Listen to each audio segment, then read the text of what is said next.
Are you wondering what's going to happen with the future of Space Engineers? Are you unsure if there's a Space Engineers 2 on the horizon? Are you excited that Keen are developing a V-Rage 3, their next game engine that could power their future games, possibly a future Space Engineers? Well, today I'm going through Jan Housek's Twitter, who provides us some exciting information on the V-Rage 3 engine and possibly hints at some other things as well. I'm going to be going through all the posts up to today, so we're going to have a complete breakdown, and I'm going to try to deliver it in a very factual and simple, straightforward manner without speculating too much. I'm going to leave the speculation to you guys in the comment section below. So just who is Jan Housek? Well, Jan Housek is tech lead at Keen Software House, and he's currently working on developing V-Rage 3, as well as working alongside the Space Engineers team. Now, V-Rage 3 is predicted to be the next engine that will be running future Keen products. So if we see another Space Engineers, a Space Engineers 2, we predict that this engine will be running there in the background. Currently, V-Rage 2 is at its limit, and Jan tells us just about this in his first post on the 2nd of November 2022. We came to the conclusion of writing a new engine after hitting lots of bottlenecks with V-Rage 2. First, we investigated other engines, big, Unreal Engine 5, Unity and small Uni-Engine, Stride, Flax Engine, but neither of them could support unique use cases without major rewrites. Jan then went on to explain, in Keen Software House, my team started developing a new engine, V-Rage 3. It's a new iteration of the Space Engineers engine, with similar goals, sandbox, open world, solar system distance, etc., but with very different technology. So Jan continued with saying they started more than a year ago, and now they've decided to share regular updates on the progress. So this means that timeline would have started around November 2021. That's when V-Rage 3 would have started to be developed. So we're looking at over 2 years now that this engine's been in development. So Jan then goes on to explain, so what are the changes, what are the biggest differences with the V-Rage 3 engine? Now Jan does go into some great detail of what he wants for this new engine, so I'm just going to quickly bullet point them. If you want to read them, take the time, pause it and have a read. So first off, we've got data-orientated architecture, we've got GPU-driven pipeline, so using all the cores available, we've got adoption of new graphics APIs, DirectX 12, looking good, we've got thread-safe parallelization, dynamic global illumination using ray tracing, ooh, very graphical, multi-platform from the start, with every decision we're taking other platforms into consideration, so the porting is not an afterthought. That's an interesting one. Deeper modding possibilities, always a great thing to do. Single development tool to author all assets available to modders. Most of the systems implemented from scratch, with very little code being reused from Space Engineers V-Rage 2, and it's shaping up pretty nice. So then 2 days later, on the 4th of November 2022, Jan posts aerodynamics. So which one would you choose? And this follows up with an interesting video showing different aerodynamic effects taking place on blocks as they move around in this test environment. This is all quite fascinating, and aerodynamics, if possible, would be a fascinating feature. We've got lots of players and builders who love building aircraft, and having that built into the core of the game would be fantastic. Jan then goes on to explain, before we started with V-Rage 3, we investigated many third-party libraries to save the dev time. First, physics engines, we wanted to improve on the issues from SE's Havoc 2012 mainly, phantom forces, unstable wobble, constraint chains, support for high mass ratios. We started with Unreal Engine's Chaos, unstable with high mass ratios, phantom forces especially when in contact with other bodies, wobbly constraints, no visual debugger. The results are very similar to Havoc 2012. Next in Jan's testing was NVIDIA Physics 3 integrated in Unreal, and his comment was just wow, so it looks like this one wasn't really an option. Next up was Physics 4 in a separate sandbox, stable with high mass ratios, even increasing inertia tensor to ridiculously high values, wobbly joints, minor phantom forces. Next is Unigen's Physics, piston hinge joints with massive phantom forces, wobbly fixed and rotor hinge joints, no visual debugger. And then the latest Havoc Physics 2022. Stable constraint chains, zero phantom forces, supports 100-kilometer worlds, visual debugger. Jan goes on then to talk further about self-stabilizing constraint chains with high mass ratios, showing stable performance through a selection of videos. That then leads us back around to the questions of aerodynamics and which one of these engines you would choose. I think this is great from a development standpoint, showing the community and the audience, what sort of thoughts and processing is going through to picking these engines is really nice to see. You don't usually see this with many game developers at all. Jan then shows on the 9th of November 4 lights fighting over a budget of 2 shadows. Then on the 16th of November, finally, since driving or flying some vehicles in usual activity, we stabilize shadows by subtracting the position of a pivot object, i.e. cockpit, from the shadow origin instead of the camera origin. Left VRage 2, right VRage 3. All the comparisons are using the same shadow cascade setup and texture resolutions. Most of the techniques are well known in the render community except for the anti-aliasing technique, which was developed by our render engineer. Now Jan does go into greater detail talking about how the team have been improving shadows for VRage 3. He goes into details explaining how they've cleaned up the shadows, made the colouring of the shadows better, and you can read the rest in the post there. There's a lot of detail, a lot of work has gone into developing the shadows for VRage 3. Now on the 25th of November 2022, Jan releases this video, early test of ship crash landing on planet, VRage 3. Then on the 30th of November, Jan posts this, armor deformation test with lodding. Bones in 1 meter grid with blocks of arbitrary size. Hashtag VRage 3. Now Jan's next post on the 2nd December, it says VRage 3 has a dedicated team working on water sim.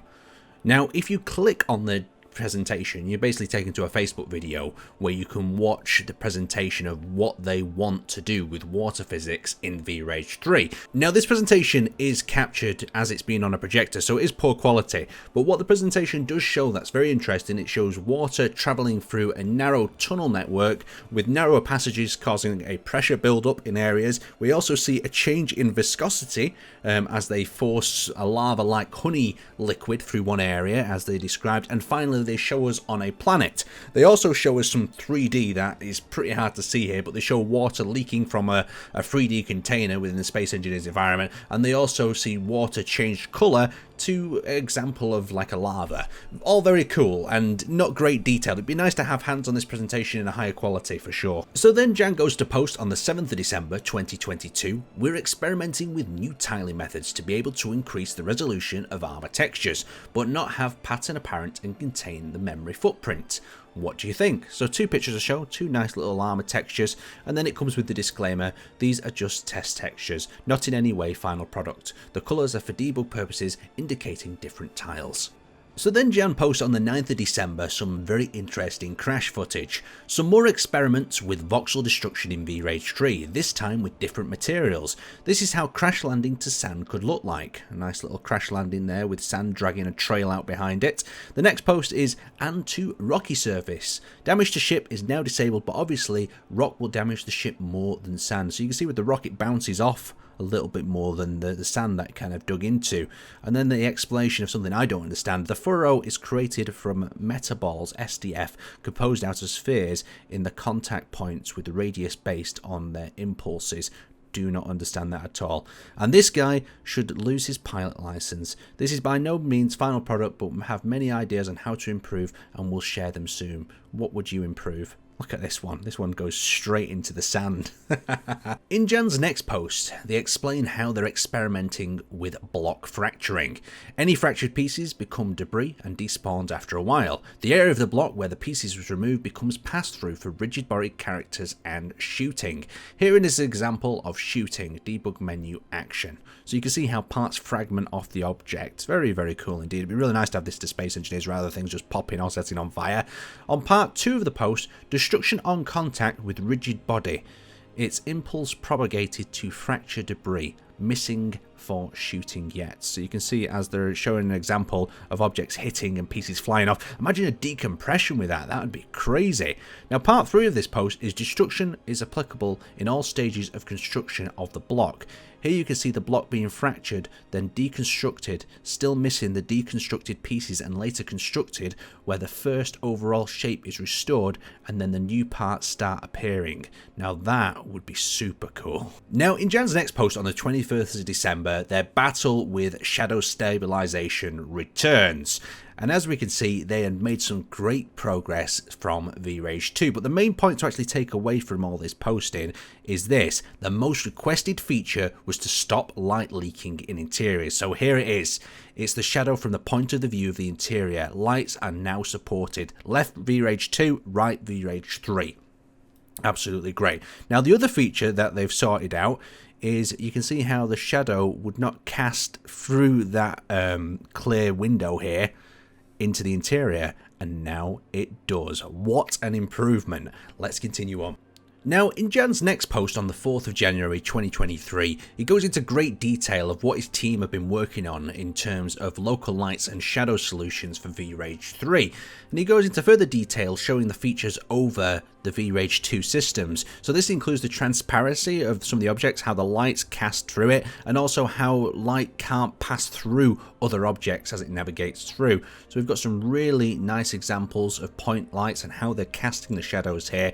And then we've also got an example of neon tubes and how they're moving through the transparent objects, but there's no shadows for these just yet. And then finally we have an example of the reflection of the LCD block that wasn't previously supported in V-Rage 2. Now in Jan's next post he goes into great detail about how they are developing a suite of tools for mod authors and creators so they can better maintain the game and their mod projects. Now this is quite fascinating, but I really don't know too much information about this modding side of things, so if there's any modders watching out here, let me know what this means for you over the original SE toolbox. Is this going to be a greater improvement? Do these sort of UI and systems look better than the SE toolbox? I've only had very limited hands-on experience with the current system.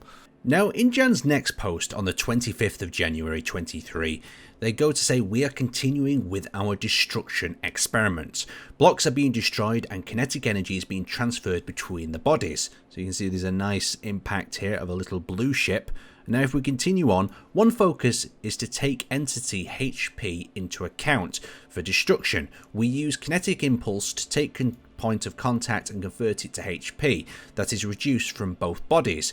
We reduce the areas opposite to impact, scaling the areas until damage is applied and equally to both bodies. So a nice little diagram here explaining the impact and how components are destroyed. And I guess with a system like this, it's easiest to predict the damage that allows players to build better weapons and equipment to damage other grids. So continuing on, we also have rebalanced voxel destruction a bit, adding a material displacement and per material friction. So we've got sand, there we go, causing it to be sucked straight in, and we've got rock that's bouncing right off.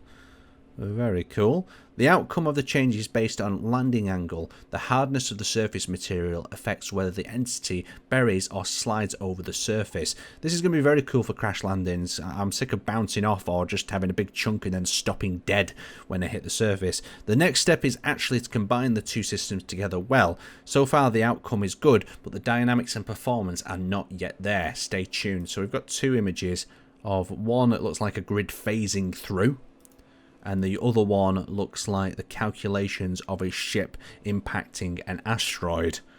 Very interesting indeed. I do like a little bit of destruction. The next update is on the 1st of Feb, and this one is sunsets in V-Rage 3 using updated Raylight based atmospheric shader.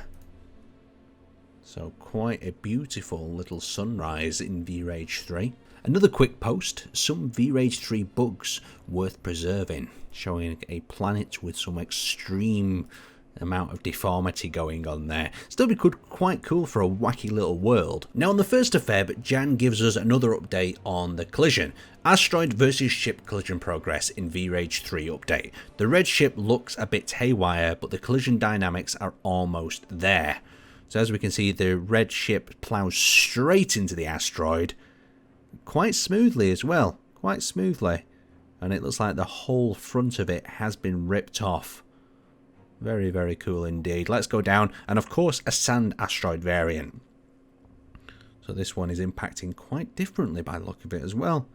So it's interesting that the materials are going to definitely have some more effects on what happens when we hit them. That one almost looks like it burrowed its way in but scraped its way off. Maybe even caused more damage because of the angle. Now on the 8th of Feb, Jan posted, "We've made some improvements to our V-Rage 3 atmosphere shader, adding better control to artists, preserving ray light colour, see sunset with blue sky, the pitch to the left, and adaptive atmospheric thickness based on viewer position, see planet shot to the right." Now in Jan's next post on the 15th of Feb 2023, we take great care of performance in V-Rage 3 development.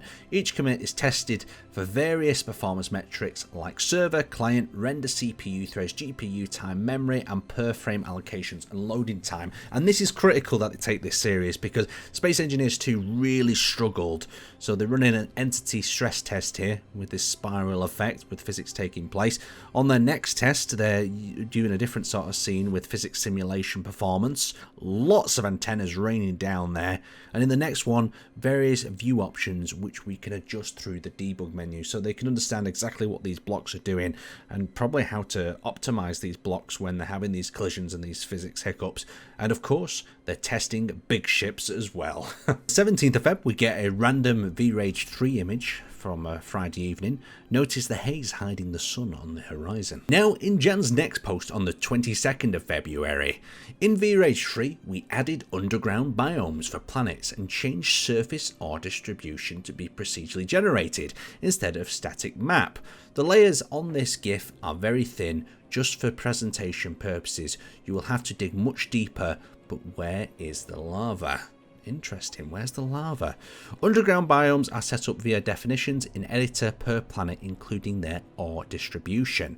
So you can see with these little things, I'm guessing this is showing you how the underground biomes, so you've got underground tunnels and maybe caves, a bit like Minecraft. That'd be really cool. Underground areas is something that we've wanted.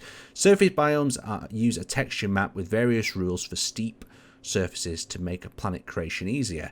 Ores are defined per biome type and deposits have varying sizes and depth. You can have multiple ore rules per biome with different probabilities. So this looks like it's going to be a lot easier to configure the biomes of a planet rather than mapping them out with color maps, how it currently is. Now on the 25th of Feb we get a bit more of a breakdown on some atmosphere glamour shots. We made a number of improvements including proper scaling and calculations to planet size, so the sunsets have the correct colours, dynamically reducing the size of the atmosphere in the distance and adding night fog and haze to them. So we've got 4 pictures here showing that lovely fade between the colours, and look at that sun rising around the planet's surface as well. That looks fantastic. Another improvement is affecting sunlight colours by atmospheric scattering, casting reddish light on planet at sunset. For comparison, left is V-Rage 2, right is Rage 3. So you're going to get that lovely sunset amber orange, perfect for some amazing photography pictures hopefully. The atmospheric supports exotic setups like Venus on this time-lapse video. So let's have a look. So this is a dusty-like planet and it looks like the sun's rotating and fading through, and as it drops to that sunset, oh, look at that. This is going to be lovely to work with. Now, on the 1st of March, Jan posts as an experimenting with improving distant planet rendering using PBR overlays. The transition is still temporarily missing MIP maps, triangular blending, and operation V-Rage 3. But doesn't that planet look impressive? Now, on the 2nd of March, we got more screenshots. So we got one on the 1st and we got one on the 2nd, but this one was a moon and atmosphere, so you could have a look at the effects there. And we've also got some more posted on LinkedIn showing the sun coming over the mountain range with this lovely orange glaze. Now on the 9th of March, Jan makes a little post showing a cool little valley canyon. And in this post, it explains how they've changed from triplet voxels on planets to use spherical mapping. So this means we can have proper sediments now in V-Rage 3. Now in this next post on the 15th of March, Jan goes in and explains artists started to experiment with V-Rage's 3 spherical tripler mapping. And they've got some lovely shots showing both in different lighting conditions and showing how the sediments are formed up differently than previously in Space Engineers. Very interesting. It looks a lot better. It looks slightly different though. It's like Space Engineers, but something's happened. Something weird's happened. I'm guessing that's the transfer from the tripler to the spherical mapping that I really don't know much about. It's fascinating, this stuff. So hopefully you've enjoyed having a look through Jan's posts on V-Rage 3 as much as I have. Since I've been following along, I definitely recommend that you head over to his Twitter and follow him too. There's some great updates and great information about the new V-Rage 3 engine, and V-Rage 3 is very likely to be the engine that Space Engineers 2 will probably use in the future. So it's nice to have this sort of behind the scenes information on how it's developed, what they're focusing on, and what they want their priorities to be. So I'd like to thank you guys for watching, and let me know what you want to see in V-Rage 3. Are you excited about the water, aerodynamics perhaps, or maybe you just like the lighting? But I'll see you next time.